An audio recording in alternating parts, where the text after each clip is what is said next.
Morning students, स्वागत है आपका अपने यूट्यूब चैनल जिसका नाम है IT बाय अनुराग। स्टूडेंट्स, आज हम फंक्शंस करेंगे पाइथन के अंदर। नेक्स्ट टॉपिक है हमारा फंक्शंस। अब फंक्शंस क्या होते हैं, जैसे कि आप पढ़ भी सकते हैं, a function can be defined as a named group of instructions that accomplish a specific task when it is invoked. ये क्या कह रहे हैं कि फंक्शंस क्या होती हैं, नेम्ड ग्रुप होती हैं। उसके अंदर हम क्या करते हैं, कुछ इंस्ट्रक्शन लिख लेते हैं जो कि स्पेसिफिक टास्क को कंप्लीट करने के लिए या परफॉर्म करने के लिए यूज किया जाता है। उसको हम क्या करते हैं, एक नेम के अंडर में काफी सारी इंस्ट्रक्शन को लिख लेते हैं। मतलब उस फंक्शन की बॉडी के अंदर काफी स्टेटमेंट्स लिख लेते हैं जो कि एक स्पेसिफिक टास्क को परफॉर्म करने के लिए यूज की जाएंगी। तो ये क्या कह रहे हैं नेक्स्ट में, once defined a function can called repeatedly from different places of program without writing all codes of that function every time. ये कह रहे हैं कि एक बार जैसे हम फंक्शन बना लेते हैं, उसकी बॉडी डिफाइन कर लेते हैं, तो उसके बाद उस फंक्शन को हम किसी भी सॉफ्टवेयर में या प्रोग्राम के अंदर कितनी मर्जी बार उसको क्या कर सकते हैं, कॉल कर सकते हैं विदाउट राइटिंग द कोड। बार बार उस कोड को हमें डिफरेंट प्लेसेस पर लिखने की जरूरत नहीं है, जस्ट उसका नेम लिखकर हम उसको फंक्शन को कॉल कर सकते हैं, बार बार डिफाइन करने की जरूरत नहीं है। या फिर ये क्या कह रहे हैं, it can be called inside another function. ये कह रहे हैं कि हम एक फंक्शन को दूसरे फंक्शन में भी क्या कर सकते हैं, कॉल कर सकते हैं। जस्ट उसका नाम टाइप करना है और कुछ ना कुछ मेथड है, कुछ ना कुछ सिंटैक्स है जिसको लिखकर हम क्या कर सकते हैं, उस फंक्शन को कॉल कर सकते हैं। ठीक है, और ये क्या हो सकते हैं, पैरामीटराइज्ड भी हो सकते हैं। मतलब इसके अंदर हम कुछ ना कुछ वैल्यूज भी पास करके इनको हम कॉल कर सकते हैं, डिफरेंट वैल्यूज को डिफरेंट जगह पर।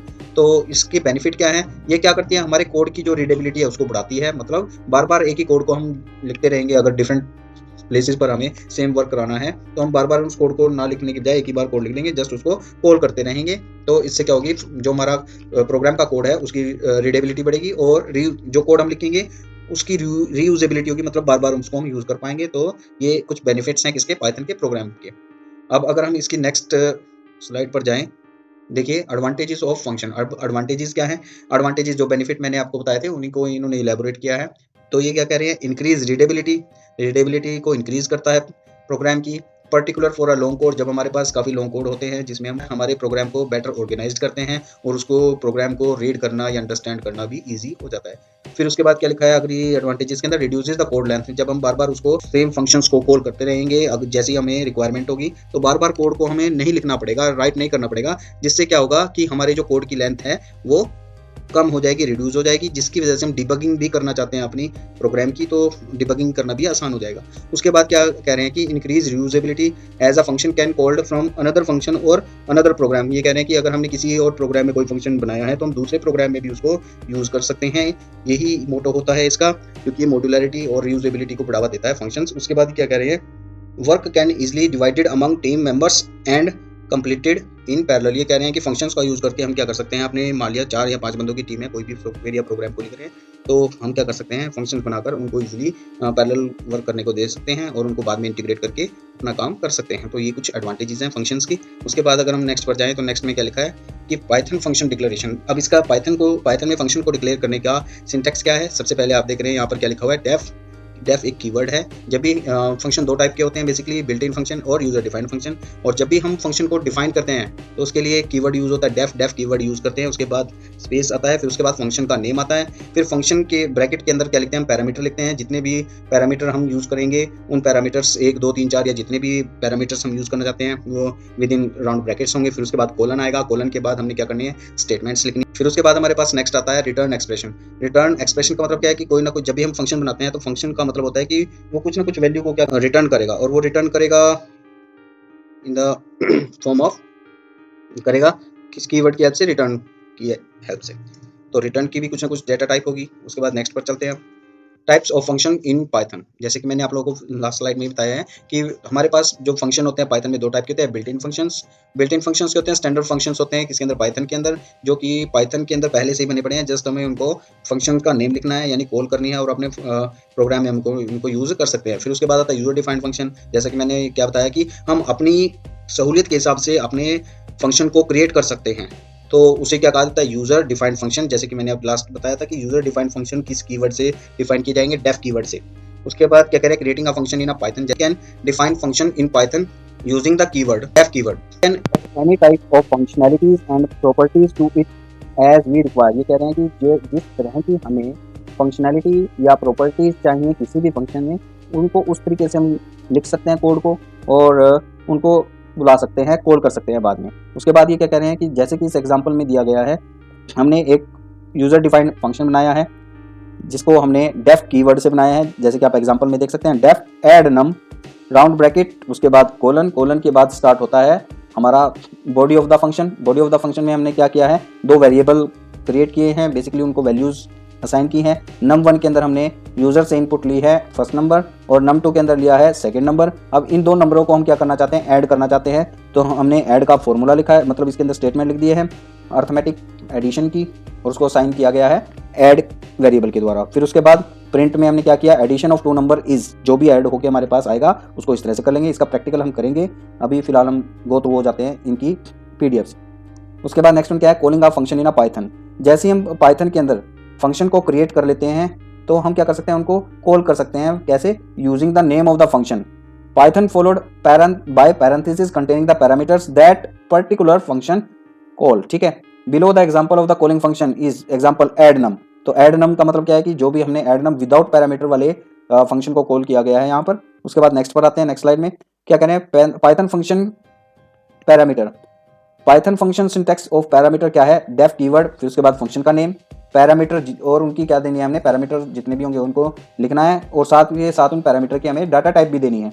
फिर उसके बाद रिटर्न टाइप देना है। फिर उसके बाद हमारे पास बॉडी ऑफ द फंक्शन की जो भी हमें स्टेटमेंट्स को या पर्टिकुलर टास्क को एग्जीक्यूट कराने के लिए जो भी स्टेटमेंट्स लिखनी है वो बॉडी ऑफ द फंक्शन में चलेंगी। फिर उसके बाद आएगा रिटर्न एक्सप्रेशन, जो भी एक्सप्रेशन को हमें रिटर्न कराना है वो वहाँ पर प्रिंट होगा। जैसे कि अब इसका एक एग्जाम्पल क्या है, Python function example with parameters def add num1 num2। num1 की डाटा टाइप इंटीजर रहने वाली है, num2 की डाटा टाइप क्या रहने वाली है, उसकी भी इंटीजर रहने वाली है और जो रिटर्न टाइप है वो कैसी होगी, इंटीजर होगी।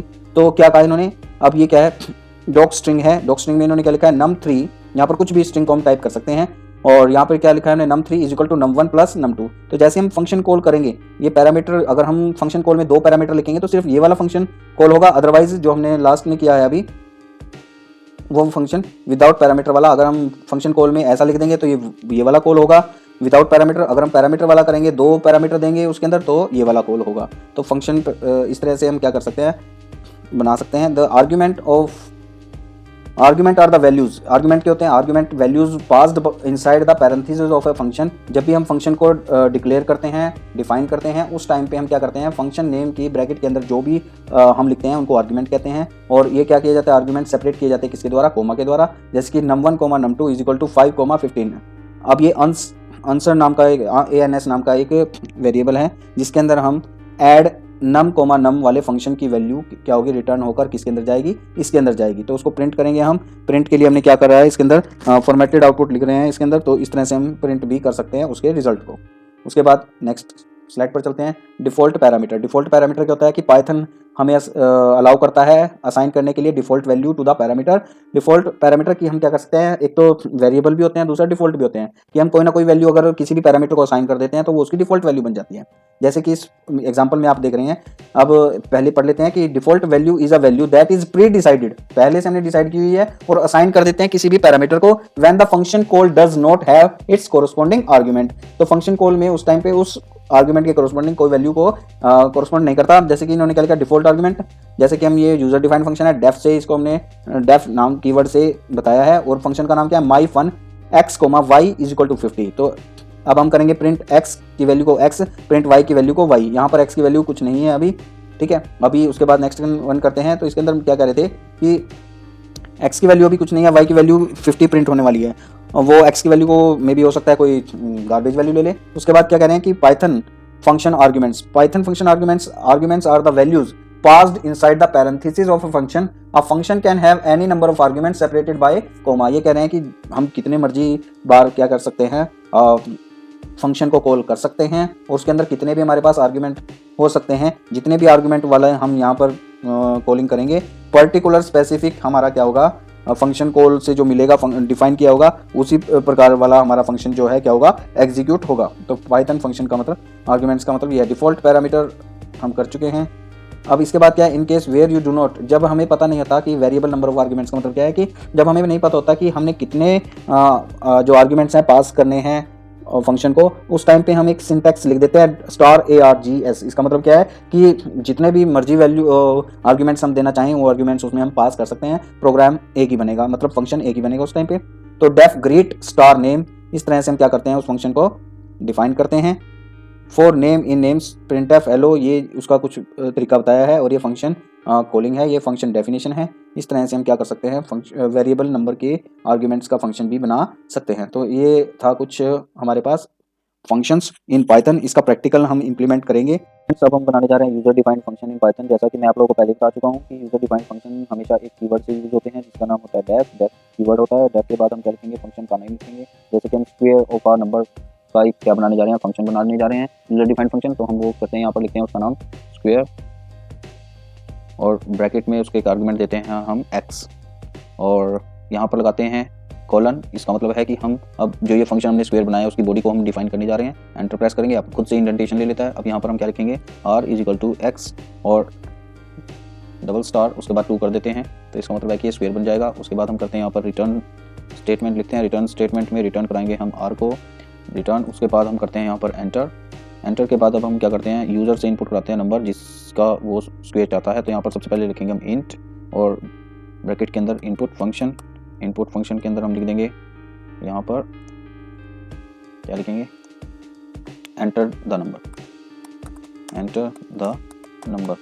एंटर द नंबर लिखने के बाद हम क्या करते हैं, अब यहाँ पर इसको कर देंगे बंद और एंटर करते हैं। यहाँ पर हम लिखते हैं प्रिंट। प्रिंट में अब पैरेंथेसिस के बीच में लिखते हैं हम यहाँ पर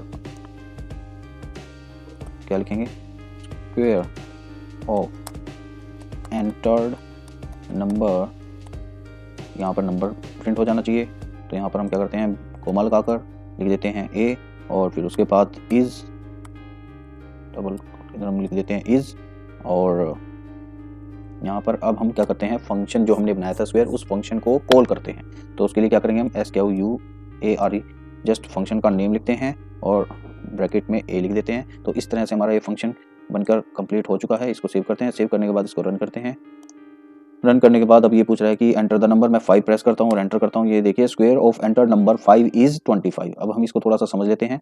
सबसे पहले यहाँ पर यूजर डिफाइंड फंक्शन मैंने पहले बताया था आप लोगों को, डेफ कीवर्ड से यूज होते हैं। फिर उसके बाद यूजर डिफाइंड फंक्शन नेम होता है, फंक्शन का नेम है स्क्वायर, और उसके बाद हमने इसके पैरेंथेसिस के बीच में एक आर्गुमेंट लिखा है एक्स। उसके बाद कोलन। कोलन का मतलब है कि अब बॉडी स्टार्ट होने जा रही है ये स्क्वायर नाम के फंक्शन की। तो r is equal to x multiply जो लिखा है इसका कोड स्क्वायर का। फिर उसके बाद रिटर्न किया है हमने, क्योंकि कोई ना कोई फंक्शन जब हम क्रिएट करते हैं फंक्शन के अंदर, इट एज्यूम्स कि वो कुछ ना कुछ वैल्यूज को रिटर्न करेगा ही करेगा। तो हम रिटर्न r कर देते हैं। फिर उसके बाद हम क्या करते हैं, ए वहाँ से बाहर आ जाते हैं।